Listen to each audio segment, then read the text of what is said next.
Alright, so yan mga brother.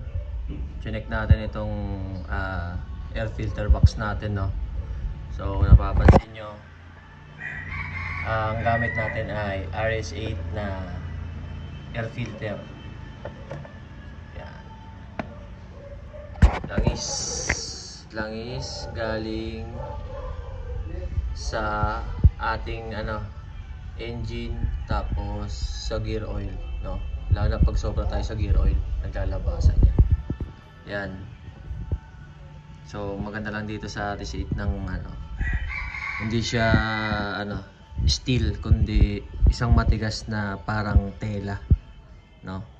So hugas lang to, maintenance lang natin sa linis, okay na ulit. Kaya kung may budget kayo, bili kayo ng mga gantong air filter, no.